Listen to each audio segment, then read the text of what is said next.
limpahan karunia-Nya, taufiknya, sehingga kita bisa istiqomah fi thalabil ilmi, dalam mencari ilmu.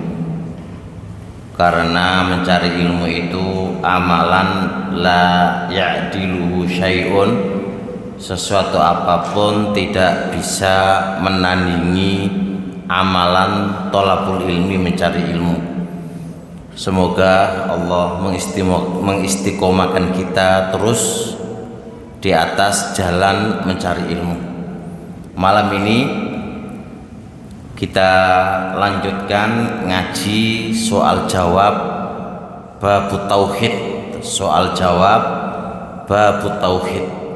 Ya, mohon untuk dicatat ya, pakai HP atau pakai kertas biar bermanfaat.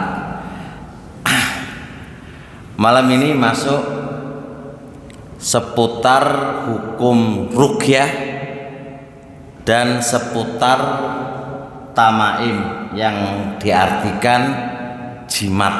Sekarang pembahasan kita sekarang ini seputar ruqyah dan seputar jimat.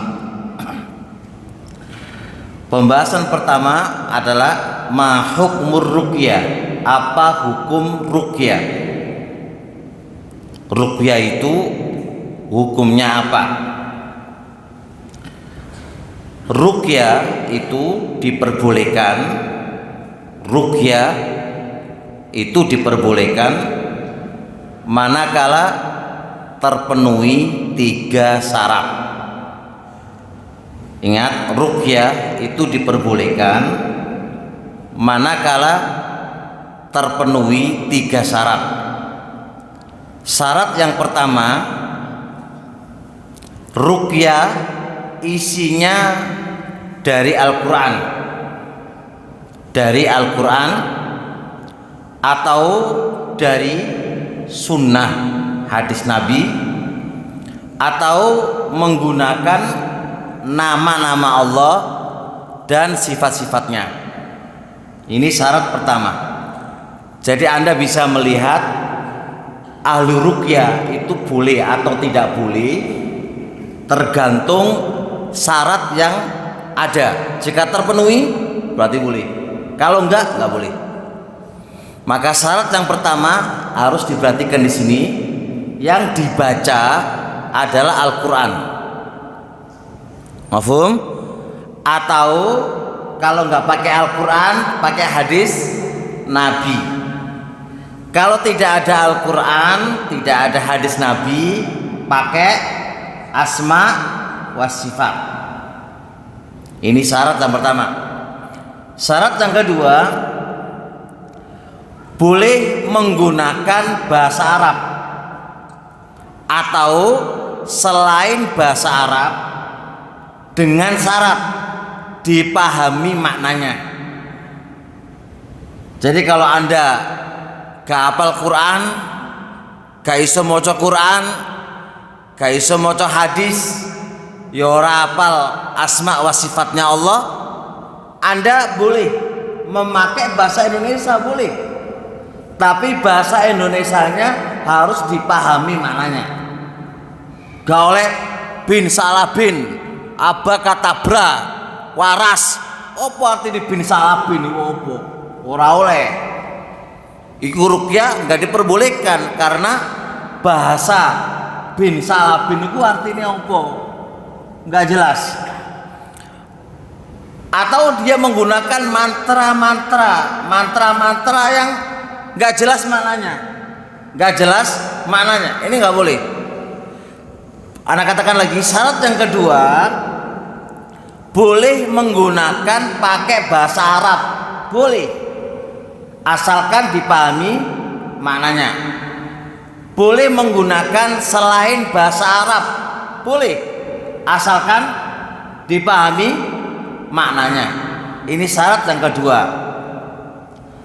Syarat yang ketiga, bahwasanya ruqyah itu hanya sekedar sebab. Yang menyembuhkan hanya Allah. Ingat, ruqyah hanyalah sebab. Yang menyembuhkan adalah Allah.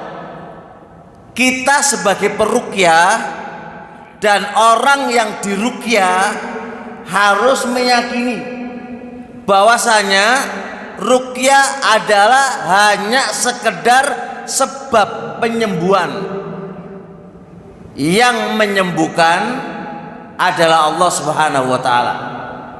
Jika tiga ini terpenuhi, maka ruqyah itu boleh.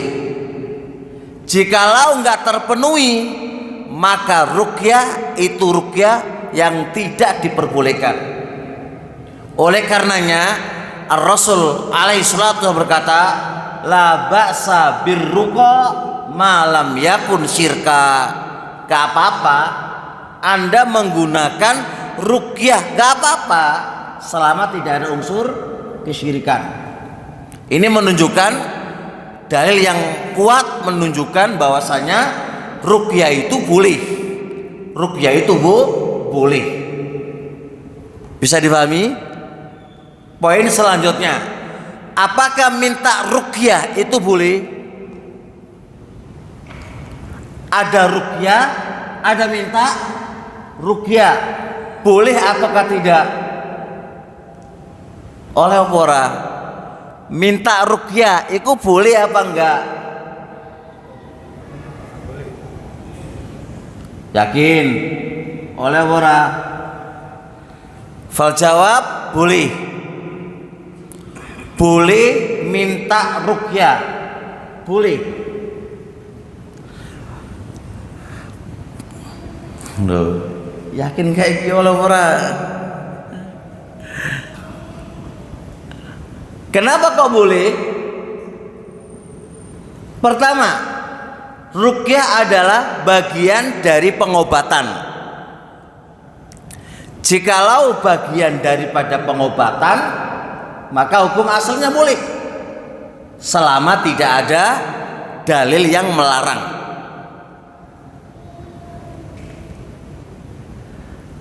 Baik, aman di sini? Aman. Perbedaan para ulama hanya seputar afdolnya tidak meminta ruqyah ataukah tidak. Seputar ini, afdolnya tidak meminta ruqyah atau afdolnya meminta ruqyah. Jelas, Pak? Kalau ditanya afdolnya tidak minta ruqyah. Tapi ada syaratnya.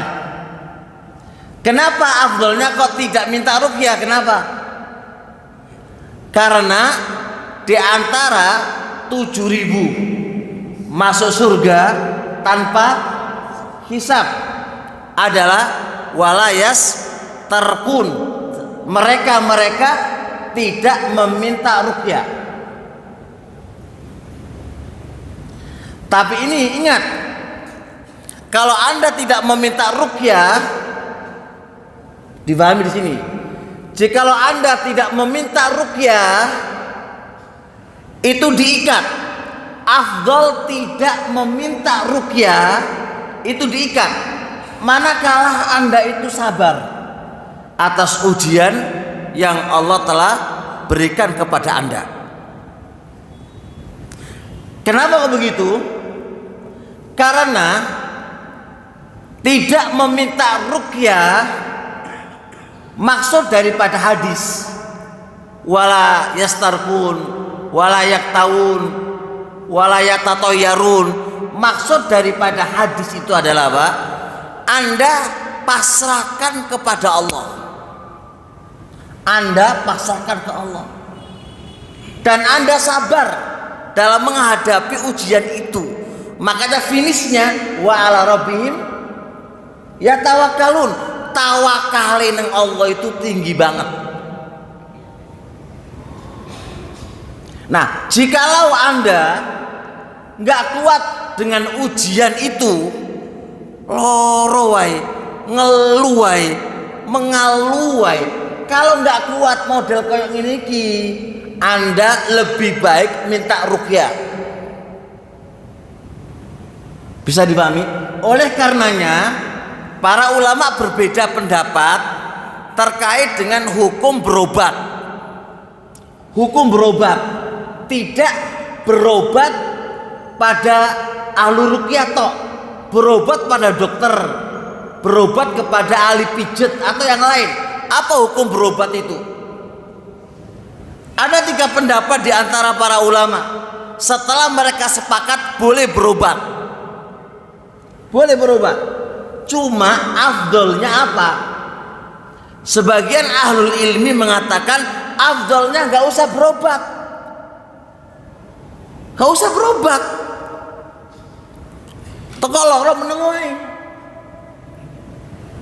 Ini tingkatan tertinggi, Pak. Oleh karenanya Abu Bakar radhiyallahu taala anhu ketika sakit, para sahabat menganjurkan untuk berobat. Apakah Abu Bakar berobat? Enggak. Ditanya, hal ra'at tabibu, apakah sang dokter sudah memeriksamu? Kata dia, sudah. Dokter siapa maksudnya? Allah. Gak berobat. Nah kalau imanmu kayak Abu Bakar, kau apa-apa menengowai, sabaro, maka ini afdal bagi Anda untuk gak berobat. Pendapat yang kedua, berobat. Berobat. Karena berobat itu mengambil ikhtiar. Mengambil ikhtiar. Ikhtiarnya untuk sembuh ya berobat. Pendapat ketiga dirinci. Jikalau Anda dengan musibah atau ujian tadi justru gak iso sabar, gak iso sabar, iso nih mengeluh tambah dosa, mendingan berobat. Maka kondisi semisal ini berobat.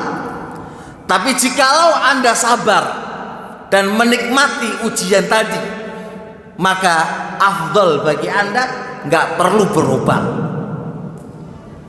Imanin dewek kayak Abu Bakar. Ayo, imanin dewek kayak Abu Bakar apa ora? Nah, jikalau antum paham tadi, kasus meminta ruqyah adalah kasus yang sama. Siapa yang melarang tidak boleh minta ruqyah? Tunjukkan dalilnya. Saya punya pembahasan ini dan punya buku tentang ini yang saya kasih judul Salahkah Aku Minta Ruqyah. Rata-rata orang yang melarang minta ruqyah dalilnya adalah 7 golongan tadi, 7.000 tadi yang mereka masuk surga tanpa hisab. Saya baca sarannya, puluhan sarah saya baca. Tidak saya dapatkan satu ulama pun mengatakan ini adalah larangan meminta ruqyah. Nggak ada kata-kata itu. Ini hanya menunjukkan keutamaan orang yang tawakalnya tinggi. Derajat orang itu beda-beda. Dari Imam Khattabi, ini hadis menunjukkan keimanan yang tinggi bagi seseorang sampai dia itu meninggalkan sebab mek tawakal to neng Allah dalam bab terkena ujian berupa sakit.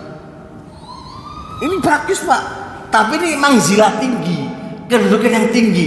Sing awawan dewek gak iso, Pak. Sopo sing kuat diganggu sama sihir, diganggu tukang sihir, Pak. Iso to sampean sabar, menikmati iso. Kau apa-apa sing kata iso. Ibnu Qayyim punya babu sobris salaf, sabare para ulama salaf dari ujian. Mereka itu terkadang mengharap dan merasa senang dan merasa lezat ketika diberi oleh Allah sakit. Seneng Pak mereka, Pak. Kenapa mereka senang? Dengan mereka cukup bersabar itu oleh pahala.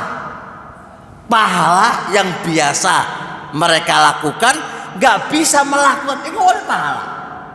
Sabari oleh pahala akeh, bonusnya akeh, tapi syaratnya harus sabar. Awak-awak dhewe iku iso to kaya ngono. Iso apa ora? Monggo kalau bisa ya. Dikai oleh Allah lara teko sabar ngono ae, meneng ae.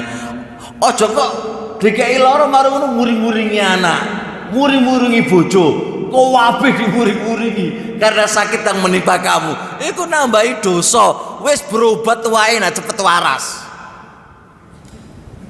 Lho piye pripun? Enggak, ada kadang dikai lara apa jenenge luka digitai atu terus iku piye? Bingung sampe yang nunggoni, Pak. Sampe bingung yang nunggoni iku. Kok atu dingine atu. Lara saiki atu. Wes piye kok iki? Wis gawe dokter ae wis luwih aman. Tidak apa? Nambahi dosa sing nunggu dan nambahi dosa bagi yang terkena penyakit itu. Pun paham nggih jelas nggih. Jadi secara singkat ruqyah iku oleh ora ono masalah selama ada 3 syarat tadi dihafal tolong syarat itu. Dari sini jenengan bisa menghukumi ono ruqyah syar'iyah, ono ruqyah secara syar'i, ada ruqyah yang tidak syar'i. Tinggal lihat 3 syarat tadi. Kemudian kedua, meminta ruqyah iku oleh ora ono masalah. Dia bagian daripada pengobatan. Cuma meminta ruqyah itu afdol atau tidak. Sudah saya rinci dengan rincian tadi.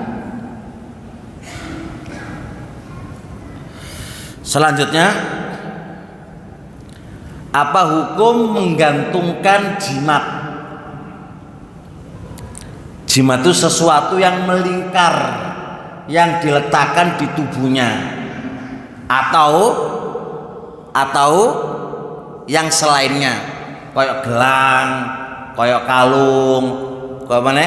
Akik.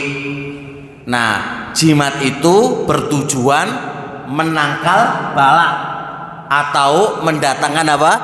Manfaat atau menolak madorot, nolak jin, nolak sihir, nolak bahaya.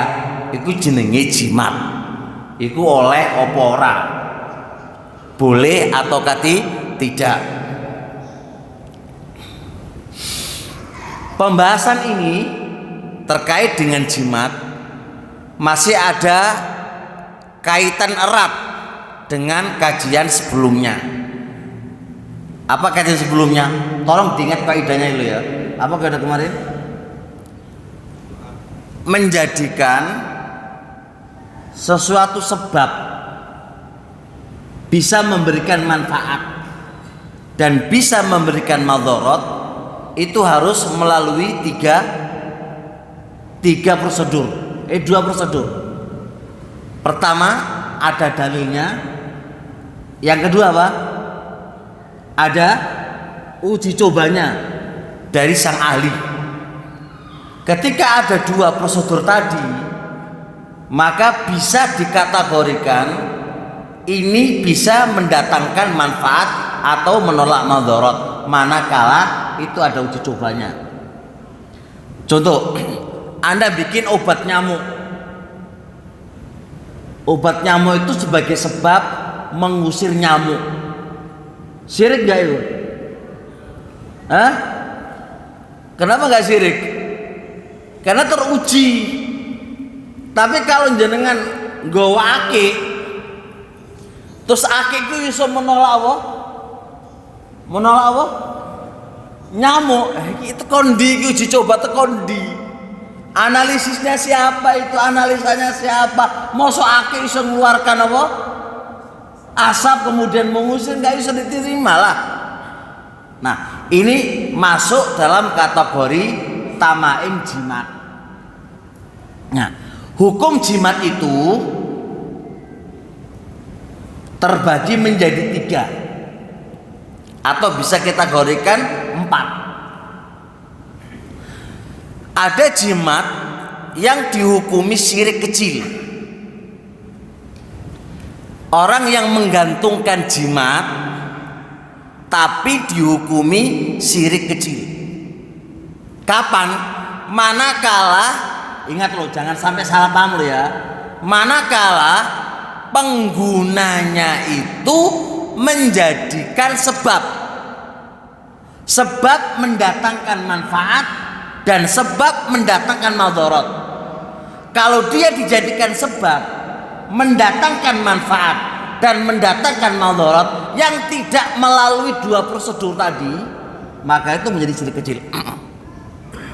Jadi kalau Anda menggunakan akik untuk menolak nyamuk atau menolak tikus atau menolak ular, maka perbuatan kamu tadi yang Anda meyakini dia sebagai sebab untuk mengusir itu semuanya, maka ini dihukumi syirik kecil. Bisa dipahami, Pak? Syirik kecil. Kenapa kok dihukumi syirik kecil? Soalnya Anda jadikan sebab, Pak. Anda jadikan sebab untuk bisa mendatangkan manfaat dan mendatangkan madarat. Hati itu sudah bergantung kepada benda tadi.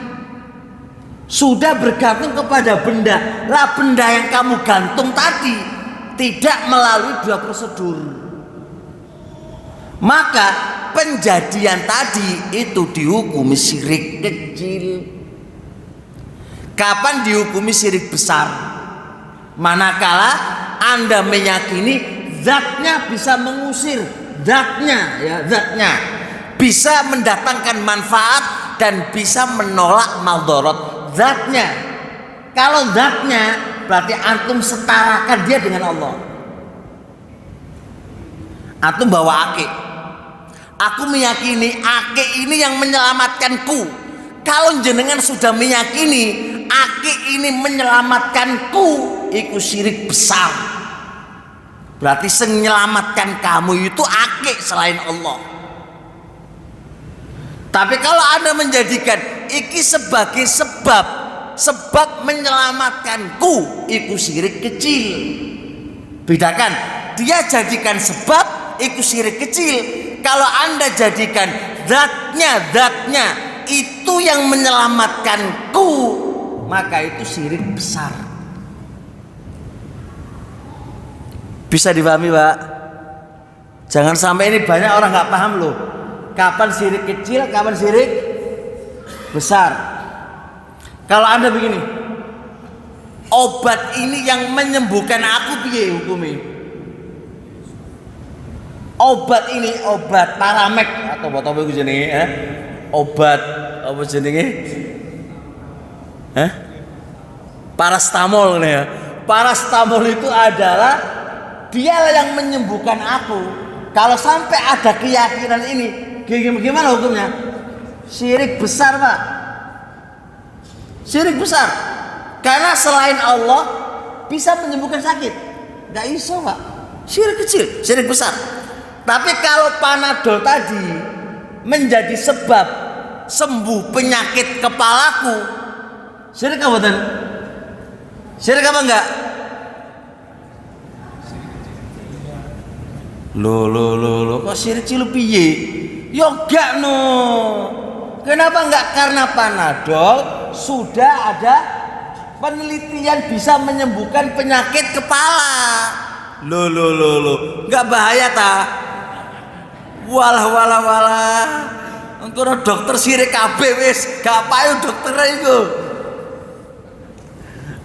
Desene para dokter jenengan lho. Bedakan, Pak ya, Anda bilang bedakan. Jadi kalau memang sesuatu itu kamu jadikan sekedar sebab, tinggal Anda teliti sebab tadi itu melalui dua prosedur atau tidak. Jikalau tidak melalui dua prosedur, maka hukum syirik kecil. Tapi jikalau melalui prosedur, maka dihukumi syirik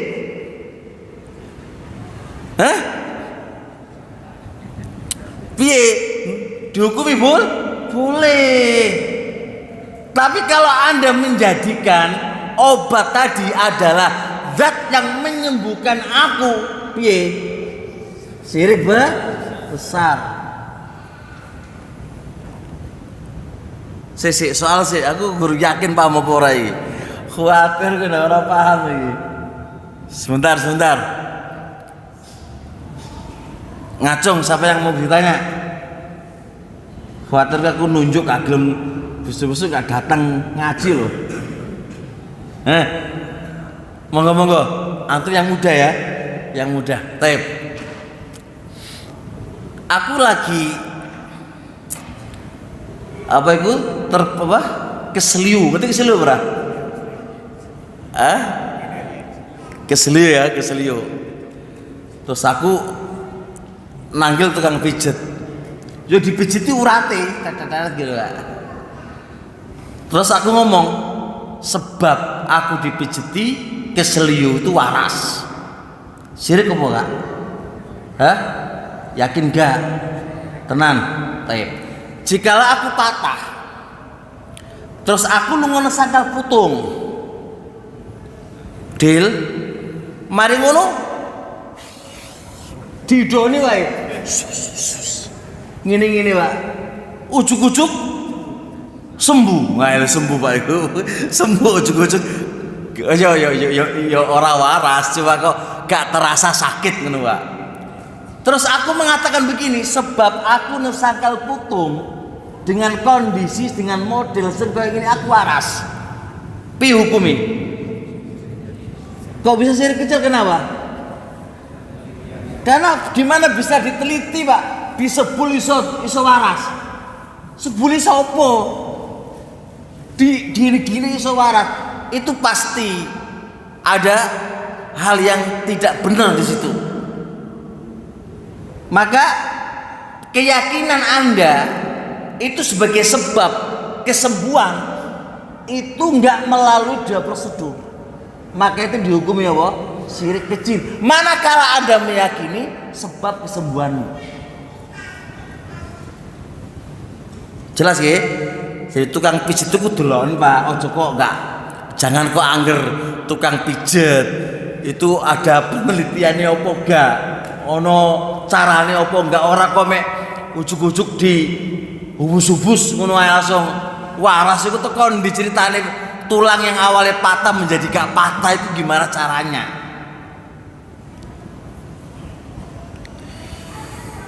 Baik, bisa dipahami enggak?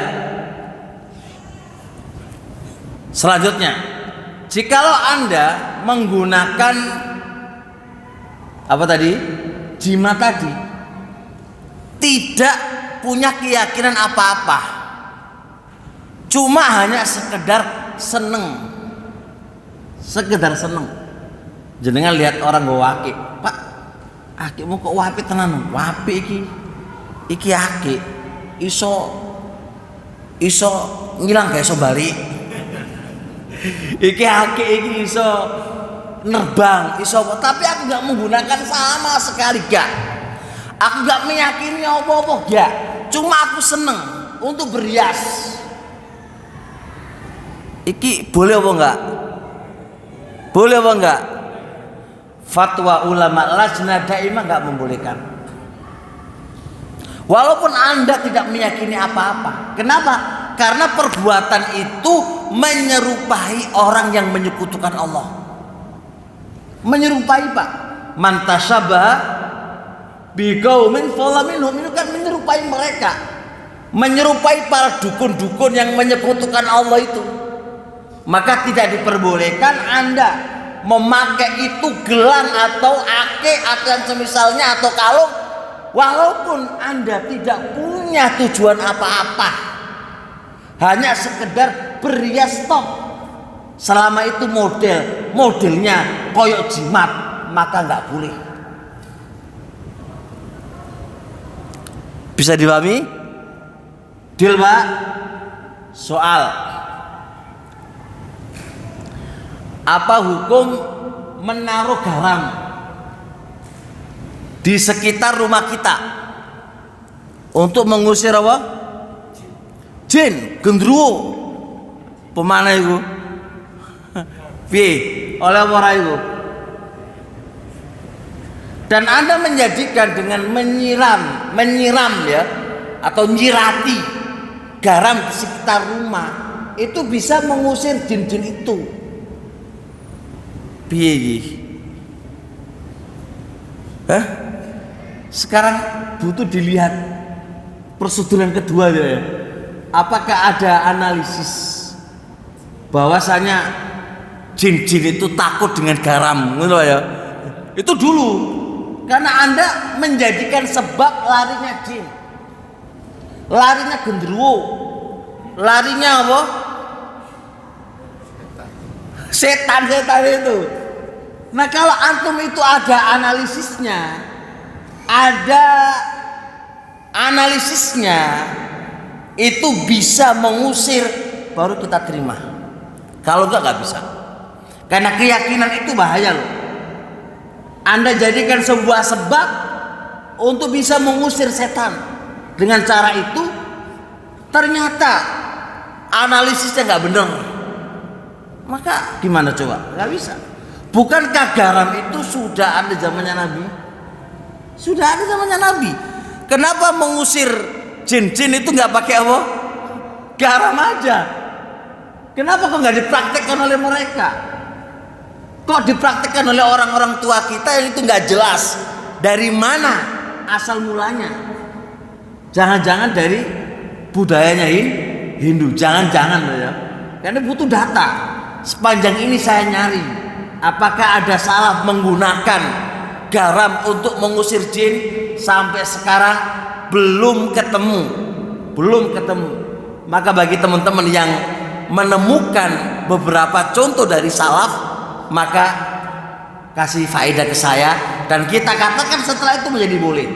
Karena kami nggak mendapatkan perilaku dari salaf melakukan yang demikian ini, maka lebih baik dijauhi.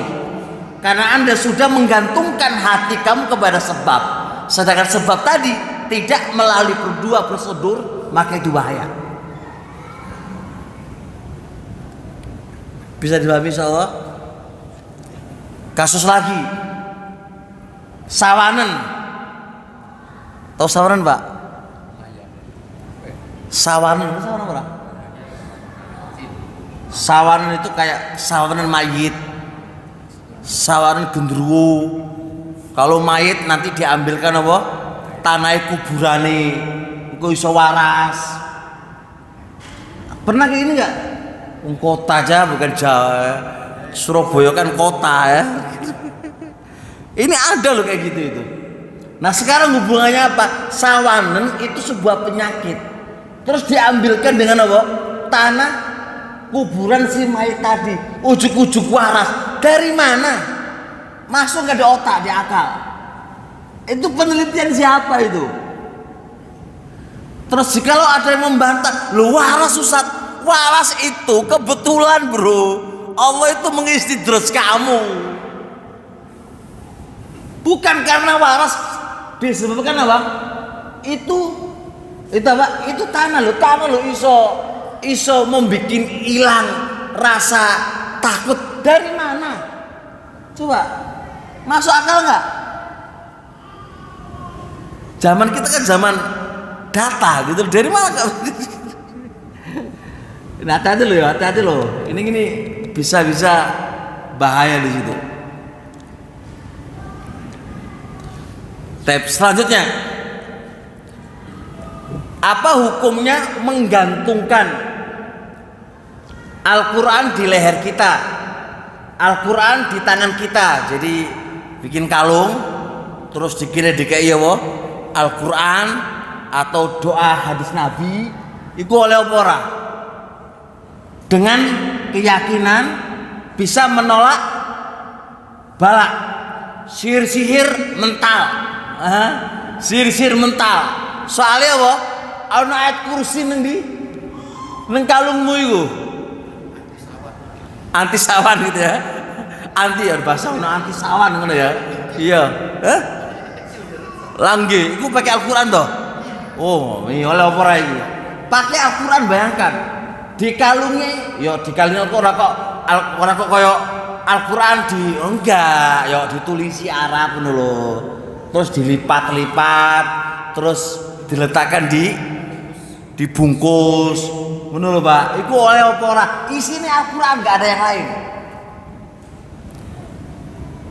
Dengar ora iki? Isine Al-Qur'an ya, isine Al-Qur'an. Enggak ada yang lain. Boleh apa enggak ini? Yakin toh? Para ulama berbeda pendapat dalam bab ini.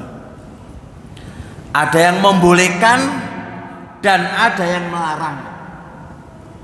Yang membolehkan apa alasannya? Isinya Al-Qur'an. Al-Qur'an syifa, obat. Maka cara ngobatin dengan apa aja terserah. Mau dikalungkan, mau dipakai gelang, apa-apa. Karena memang zatnya isinya Al-Qur'an dan Al-Qur'an adalah obat. Ngusir jin, isu ngusir jin.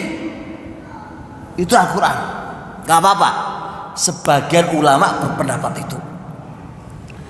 Sebagian pendapat yang lain mengatakan gak boleh. Walaupun isinya Al-Qur'an, walaupun isinya hadis, walaupun isinya asma wa sifat, gak oleh. Gak oleh. Kenapa gak boleh?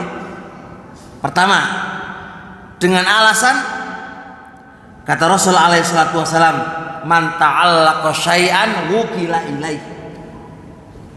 Kata syai'an di sini umum. Man ta'allaqa syai'an, barang siapa yang menggantungkan kepada sesuatu, maka akan dipasrahkan kepada sesuatu itu.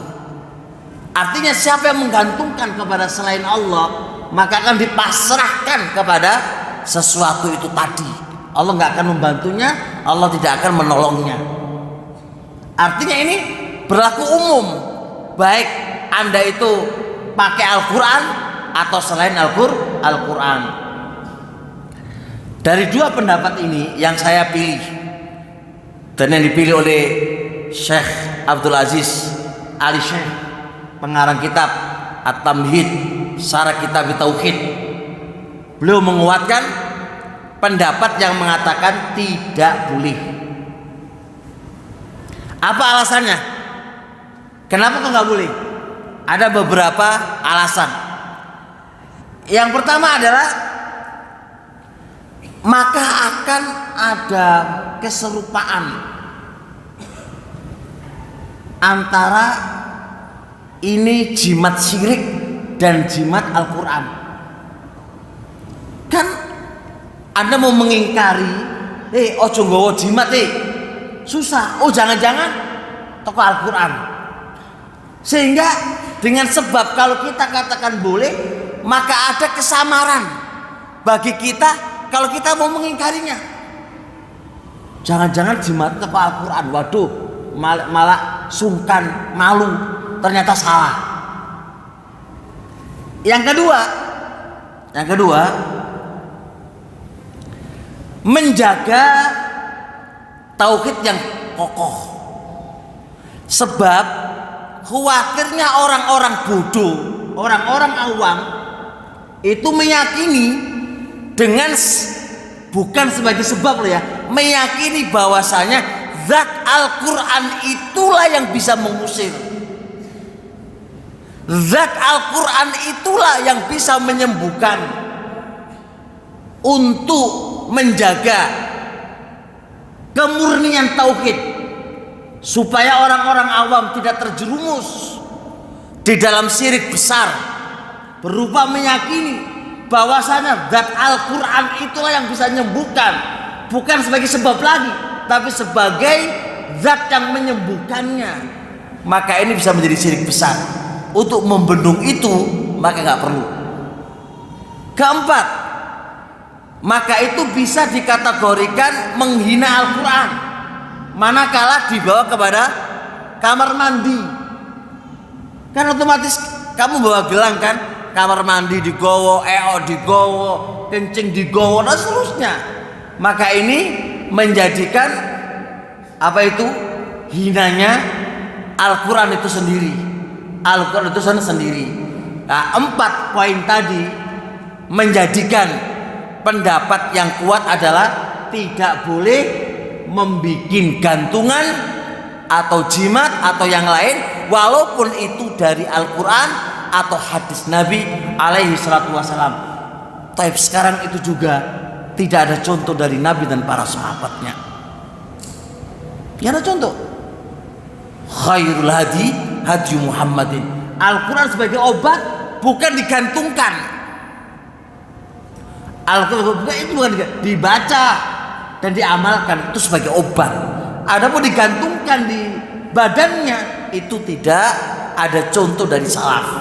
Maka pendapat yang mengatakan tidak boleh itu pendapat yang paling kuat. Ada pertanyaan gak ini? Monggo.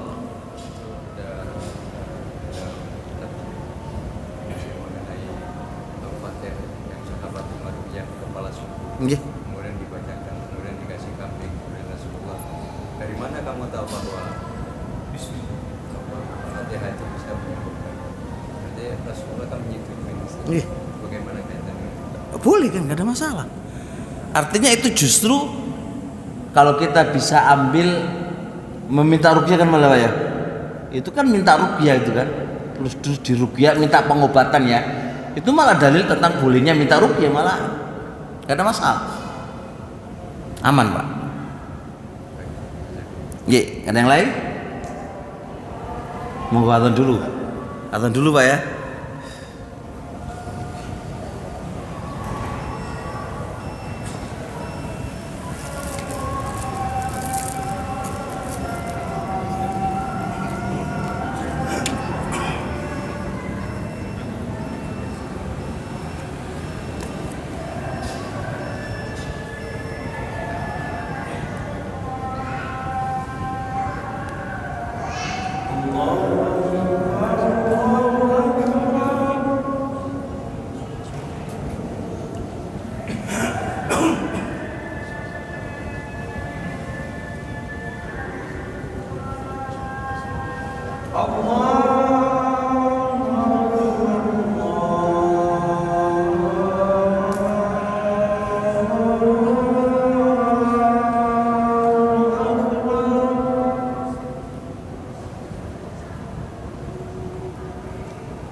Oke, monggo yang bertanya, boleh.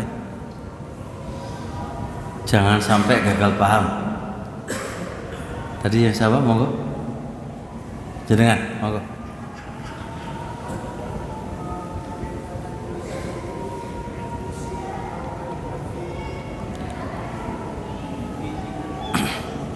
Apa hukum menempelkan Al-Quran di tembok atau yang lain? Kaligrafi di tembok-tembok masjid atau tembok-tembok rumah kita atau yang lain? Ulama Lajnah Daimah, fatwa Lajnah Daimah ditanya kasus ini, faqala la yushra', itu nggak disyariatkan. Alasannya Al-Quran itu diturunkan bukan untuk pajangan, bukan untuk hiasan. Al-Quran itu diturunkan untuk dibaca dan diamalkan. Apa maneh kaligrafi niku larang pol iku, Pak. Larang pol. Ya, itu itu infaknya orang itu dibeliin kayak gitu, itu apa manfaatnya? Jangan berdalil dengan apa yang ada di Haramain. Itu alasan mereka, lo Haramain piye gitu kan. Apa yang ada di Haramain itu bukan perbuatan ulama, itu perbuatan pemerintah. Jadi bukan jadikan sebuah alasan. Alasan itu boleh dan tidak boleh itu dalilnya adalah Quran dan Sunnah dan contoh para salafus soleh. Paham ya? Masjid biar bagus lah dikasih gitu-gitu. Masjid itu, Pak, kita punya hukum seputar masjid. Justru masjid bermegah-megahan itu dilarang. Itu malah dilarang. Kalau masjid gede malah udah larangan nih. Masjid itu yang penting nyaman dipakai, bersih. Saya punya kitab hukum seputar masjid, apa yang dilarang, apa yang diperbolehkan, dan apa yang diwajibkan. Di antara yang diwajibkan nyapu, itu wajib hukumnya. Gak boleh memberikan kotoran apapun, itu haram hukumnya. Kayak ngasih apa itu upil baru dilebokno, itu gak boleh, haram hukumnya. Itu butuh dikaji loh ini. Pendino nang masjid tapi nggak ngerti hukum seputar masjid. Itu harus pahami. Dibersihkan, terus ngasih lampu. Hukum ini ngasih lampu, apakah ngasih lampu itu 24 jam, terus pintu masjid ini boleh dibuka atau boleh dikunci, itu ada hukum sendiri itu. Nah, butuh kita pelajari. Lebih-lebih takmir masjid wajib mempelajari itu. Kalau enggak, tanggung jawab di antum loh. Itu saya menulis tentang itu karena saking pentingnya masalah ini. Ya gitu loh. Taib. Paham insyaallah? Paham, Pak? Taib. Yang lain? Nggih, monggo. Berkaitan dengan Kebiasaan. seperti orang Jawa, saya lihat orang Yaman juga bawa keris. Orang Yaman ada bawa belati. Nggih. Boleh apa ora ngono? Gimana itu? Karena di dalam dia membawa belati atau bawa keris itu dia punya keyakinan bahwa saya akan safe, aman. Oh enggak, Pak. Enggak. Ahlu Yaman itu hiasan aja itu nggak bisa untuk apa-apa itu, Pak. Ya kalau orang Jawa mungkin keris itu dia. Tapi beda beda model lah. Jadi nggak iso podo lah. Kerisi wong Jawa, keyakinan wong Jawa itu diteken di depan atau belakang, Pak? Belakang, itu di depan. Terus kerisi ku beda. Jadi kerisi dia itu hanya itu dikirain orang apa itu gak ada masalah. Itu sekedar adat mereka aja. Aksesoris gitu. Iya, aksesorisnya orang nyaman lah. Kami kan hidup di Yaman juga, dulu kan saya belajar di Yaman. Jadi aksesorisnya ngono Pak, aksesorisnya gaya wong Yaman tuh ngono kan. Dan nggak ada masalah. Main aksesoris doang, nggak ada keyakinan apa-apa. Itu hiasan mereka. Nggak dikatakan wong Yaman kalau nggak nggawa jambia gitu Pak ya. Itu istilah mereka jambia. Kalau orang modern kan bawa HP, sama aja. Apa itu? Orang modern nanti kayak kita ini bawa HP, aman gitu rasanya. Oi, oi. Pergi-pergi nggak bawa HP, anak bingung. Oh, beda mana kecanduan wae. HP ini nggak bisa mendatangkan manfaat apa dorot. Mek koyo ada yang kurang ngono wae. Beda masalah kita. Masalah kita ini jika lo jenengan nggawa HP, Pak. Dan HP ini bisa mendatangkan manfaat dan bisa menolak madorot, bisa membuat sehat, bisa mendatangkan duit akeh tanpa kerja. Nggawa HP tok kemana-mana, apamu sehat. Beda mana? Iku sosial gitu. Kalau gak nggawa HP ku rasane piye ngono. Gak nggawa HP iku karena kecanduan. Beda bab. Beda bab. Jadi gak masuk di pembahasan kita, Pak. Barakallahu fiik. Gak masuk dalam pembahasan kita. Nggih. Monggo yang lain. Nggih, monggo.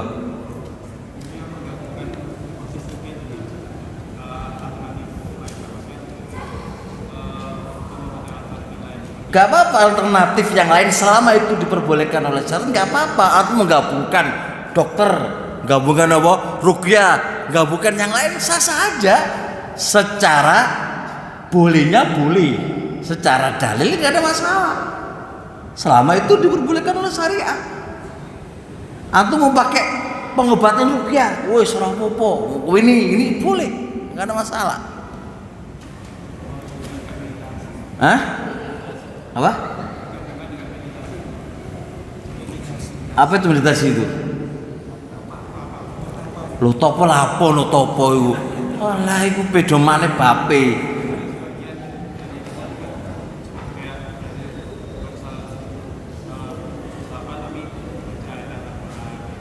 Sekarang ruqyah bukan meditasi. Ruqyah itu kan meditasi. Meditasi itu jangan-jangan jin metu kono ya. Jadi ruqyah itu gini supaya bisa paham ruqyah gini. Ruqyah itu kan kena penyakit apapun Pak. Baik dia terkena jin atau yang semisalnya atau penyakit medis. Itu dengan kecanggihan ruqyah itu bisa ngobatin. Mana dalilnya? Al-Quran itu syifaun Pak. Syifa di situ umum. Ibnu Qayyim dalam kitab Tib mengatakan Al-Quran itu bisa menyembuhkan penyakit batin dan penyakit dhahir. Bahwa itu penyakit yang ada di jasad. Itu Al-Quran luar biasa. Nah, penyakit kepala pun bisa disebut Al-Quran. Yang penting itu yakin. Kan ada aturan mainnya tuh. Nah, barakallahu fikum. Al-Quran itu sebenarnya itu menjadi obat. Manakala antum paham apa isinya dan Anda dekat dengan Allah. Makanya teori ruqyah sekarang ini yang dijalankan oleh beberapa teman-teman yang ada di Malang itu adalah teori pendekatan antara kamu dengan Allah dengan dikasih nasihat dengan Al-Quran. Jadi orang kok teori dibacakan enggak. Orang kan dibacakan enggak. Itu teori lama Pak. Teori terbaru yaitu Anda bisa diobati dengan ruqyah tanpa kesurupan. Anda sendiri yang bisa mengeluarkan jin dalam tubuh kamu. Dengan cara apa? Dipahamkan kamu tuh kena masalah ini. Penyembuhnya Al-Quran. Kamu salah ini Al-Qurannya nih. Tobat dengan Allah. Ini Al-Quran ini. Jadi disuruh tobat, didekatkan ke Allah, itu bisa menyembuhkan penyakit yang ada pada dirinya. Karena tidaklah penyakit itu datang kecuali karena sebab dosa. Lah tobat kan ngono Pak. Itu teori ruqyah. Nah, kalau dia bertapa, lupa tapa terus Kenapa harus bertapa gitu kan? Makanya tapa itu apa? Menenangkan diri. Gue semua buku jini kok. Malah nggak genah nanti jadinya. Nggih, monggo yang lain. Baik.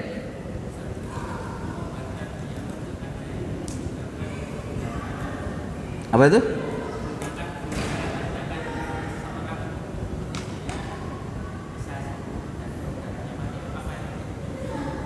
Burung dara. Oh, burung dara pindah ke mana? Pindah ke tape. Berarti gini, ada perutnya sakit. Mari ngono, cara ngobatin burung dara itu didekek nang pinggiri perute kono. Mari ngono, pindah penyakitnya yang di perutmu pindah deh burung dara. Coba pertanyaannya, piye carane pindah? Masuk gak di akal. Terus apa jenenge, dari mana datanya itu, dari mana? Terus siapa menganalisis itu, siapa? Kan itu rekayasa dukun ayo. Ora ono yo. Berarti termasuk syirik. Ya iya no. Kalau Anda jadikan dia sebagai sebab pengobatanmu, syirik kecil. Jikalau Anda meyakini yang iso memindahkan penyakit itu adalah zat apa? Burung itu, syirik besar. Lu bahaya lo ya. Bahaya, hati-hati cari pengobatan. Kaidahnya tadi. Dan ahli itu bisa ahli medis dan bisa ahli non medis. Yang penting ada uji coba, ada aturan mainnya, ada analisisnya, ada tajribahnya, harus ada begitu. Kalau gitu Ustaz, kalau yang orang tabrakan itu Ustaz kan lebih banyak orang pakai sakal putus. Nah, terus pripun? Nah, itu kan obatnya cuma diusap-usap gitu. Lah iya, masuk di akal nggak? Lah itu, lah iya, sembuhmu karena Allah Pak. Tapi jadi kan jatuh pada kesirikan. Soalnya nggak masuk di akal. Gitu loh, masuk dilus-lus iso waras dari mana dia itu patah, dilus. Di mana dilus iso waras dari mana? Nggak bisa lah. Dan rata-rata 2 tahun atau 3 tahun setelahnya itu balik lagi jini ngamuk. Lah itu gimana? Nggak diapa-apain Pak. Beda kalau memang di uratnya dipindes ngene. Jelas Pak, udah ada penelitiannya dan ada uji cobanya. Memang uratnya ditata, itu memang wajar Pak. Iki mek ini seret lu opo ngene lu iso waras. Gimana caranya? Ngono lah dokter nggak laku Pak. Nggak laku dokter RW. Aduh ya Rabbi sallallahu alaihi wasallam. Tep. Sebelum selesai, saya coba mengulang lagi supaya bisa dipahami. Kalau ditanya hukum ruqyah boleh apa enggak? Boleh ya. Ingat, untuk mengatakan boleh ada berapa syarat? 3. 1, Al-Quran, hadis, asma wa sifat. Yang kedua, boleh pakai bahasa Arab atau non bahasa Arab, yang penting bisa difahami. Yang ketiga Pak, tidak meyakini bahwasanya zat ruqyah itu yang menyembuhkan, dia sekedar sebab. Yang namanya sebab iso sembuh iso tidak. Sampai sini Pak. Kalau menyelisihi 3 tadi, maka berarti itu ruqyah yang diharamkan oleh syariat. Terusnya untuk mengatakan hukum tamimah, hukum jimat, itu ada 3 hukum. Jikalau tamimah tadi diyakini sebagai sebab bisa menolak bala dan mendatangkan manfaat dengan asumsi, dengan ikatan tidak melalui 2 prosedur itu, maka itu dihukumi apa? Syirik kecil. Tapi jikalau Anda menjadikan sebab tapi melalui dua prosedur, maka itu boleh, tapi diyakini sebagai sebab. Contoh, sampean itu sakit terus minum madu lalu sembuh. Anda meyakini sebab warasku tadi minum madu. Syirik apa enggak? Syirik apa enggak? Kenapa kok enggak? Karena madu ono dalili sebagai obat. Atau jenengan minum minyak habbatus sauda atau habbatus sauda kapsuli atau tidak kapsuli, sepenting habbatus sauda, lalu tiba-tiba sembuh. Anda meyakini sembuhnya penyakitku tadi, sehat badanku tadi karena minum habbatus sauda. Syirik apa betul? Enggak, karena itu ada dalilnya ya. Atau meminum herbal atau meminum obat dari dokter, itu syirik betul? Buatan ya, karena itu sebab yang sudah ada analisisnya. Bisa dipahami enggak? Di waktu yang sebelum kemarin ada Pak, ada di Mojokerto, di mana itu Pak? Anak Ponaman atau siapa Ponaman di sini ya? Ponari kok Ponaman? Siapa sendiri? Ponari gitu ya? Lah yo nyabut gini gitu ya? Aku apa itu? Nah, ya jelas ya. Anda bisa hukum yang anak-anak itu kan? Anda bisa hukum yang anak-anak itu. Seterusnya, jikalau Anda meyakini bahwasanya poin-poin tadi itu zatnya yang bisa menyembuhkan, yang bisa menolak bala, jadi apa? Syirik besar. Jikalau Anda menggunakannya hanya sekedar seneng berhias, boleh apa enggak? Enggak boleh. Karena itu menyerupai mereka. Menyerupai mereka itu enggak boleh, hukumnya haram. Terus boleh enggak kita menggunakan kalung yang itu isinya Al-Quran, isinya hadis dan yang lain? Boleh bukan? Tidak boleh. Ada dua pendapat. Yang paling kuat tidak boleh. Tahu alasannya? Satu, gondok contoh nih. Yang kedua, membawa untuk dihinakan, ditudiru, ditidurin, dibawa kamar mandi atau yang lainnya. Hukum memasang apa itu Al-Quran di masjid atau di rumah atau yang lain itu tidak diperbolehkan. Gak ada contoh dari para salafus soleh.